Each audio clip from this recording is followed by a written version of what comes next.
All right, Taurus, welcome back for your September reading. I believe it's September 9th. Let me see if there's something on this camera here. Clear that up a little bit. September 9th, we got a reading for you using the Rider-Waite playing card deck. Just got this one the other day. It's pretty fun to read, pretty looking cards. I'm reading it just like the Rider-Waite deck. I think that's how you're supposed to. There's another game that can be played with it too in the instruction booklet, but I don't know how to play it. I'm also trying something new with you guys today. I'm using Pixie's Astounding Lenormand deck. And I looked at the rule book to this, and I feel like I have a pretty good idea of what each of these cards mean.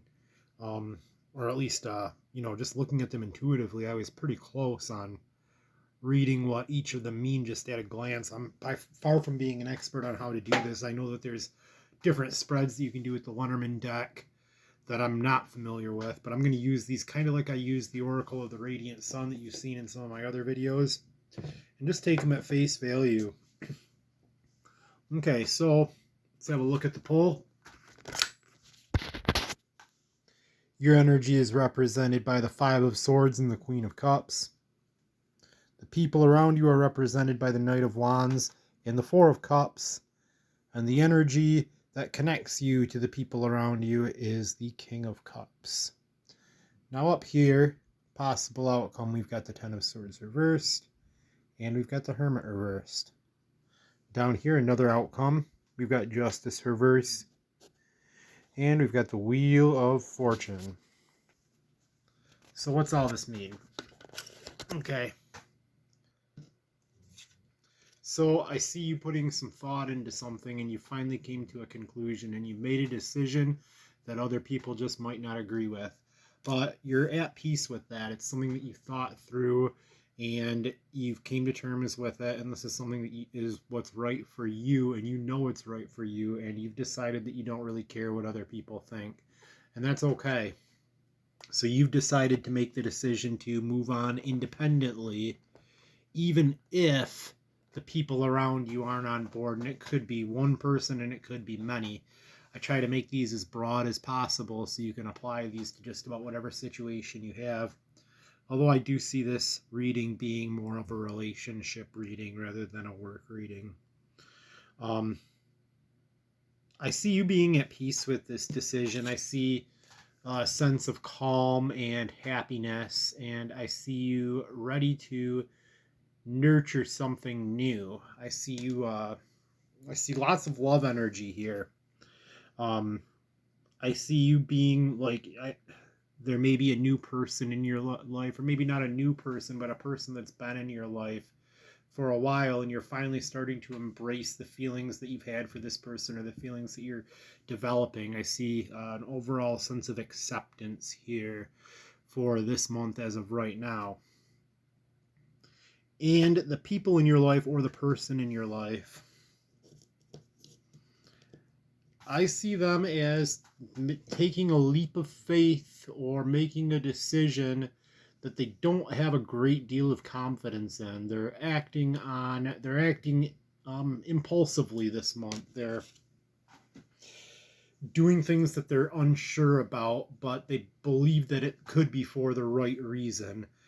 Although I do see them as making these decisions or taking these actions in the past and being disappointed or being discontent with the outcome, or perhaps they're discontent with something.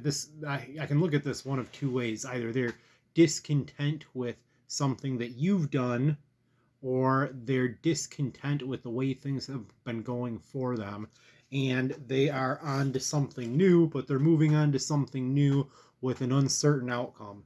Now, I do see what is drawing you or bringing you closer to the people in your life is some Cups energy. We've got the King of Cups here. This is a powerful emotion, powerful card of emotion.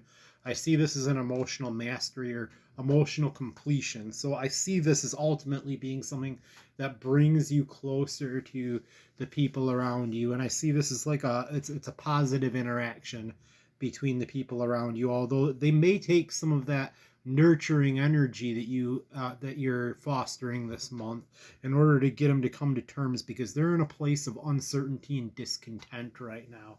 I do see this as having a positive connection though. So ultimately this month I see, like, I don't see this necessarily, I see the relationships being positive, but I don't see them, at least up here, being and I'll relate this to right now. Okay. So I drew the Mountain Lenormand card, and this is the first Lenormand card that I drew. And if you could predict what the Mountain card means, it means a barrier, a challenge to overcome. And I don't see that as being an easy challenge to overcome. I see you needing to finish up some unfinished business before you can make do of whatever it is that you're trying to accomplish. And I see you having to do that alone, and it's going to be a little bit challenging. It's going to be something that doesn't come super naturally, but it's going to be something that you have to learn the hard way from. And it's going to be like it's going to have to be complete before we can make good on whatever love energy that we have here. And this, I can't give you a projected outcome of time, but this is the reading for the month. Now down here, I ultimately see more of the same, and I relate the Justice Reverse card to the Hermit card upstairs. Like, you're going to have to learn something the hard way this time around. And that's not necessarily a bad thing. The best lessons we often have to learn the hard way. But we're going to ultimately get another chance at doing whatever it, like, this isn't going to be like the do or die outcome for the month or for your life, because we're spinning the wheel and we're trying again. And I see this as the Wheel of Fortune face up as a card of, like, it's a good luck card. I see like we might not get it right the first try, but the second time around things are going to look a little bit better for us. We've got a lot of love energy, but not quite enough faith energy to make things go through the way that we want them to the first time. But there's always there isn't always a second chance, but in this reading here there's a second chance. Now I see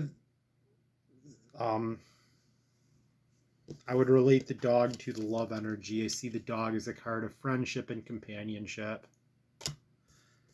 And these last two cards, I drew the Child and the Bouquet. And the Child is a card of new beginnings, youth. I relate this to the Fool card in the Rider-Waite deck. So starting over with something new. Everything is fresh. It relates perfectly to the Wheel of Fortune. So the ultimate in the Bouquet here is a card of surprise. Card of surprise and gifts. So the ultimate ending to this reading is that we're going to have a fresh start at whatever it is here. I wonder if I may have gotten the timing a little bit wrong in this, and the good outcome here, or this love energy that we're fostering, is going to take place after we let the old stuff pass and we let the cycle come to completion. I think that might make a little bit more sense here. Yeah, so we've made a decision to end whatever it is we're ending, and we're in a period of solitude right now, and this is just another way to look at this. And soon, when we take that chance again, we're going to be able to harbor and foster the love energy that is in the reading here for us. I hope this is very helpful to you. I will see you again in the month of October.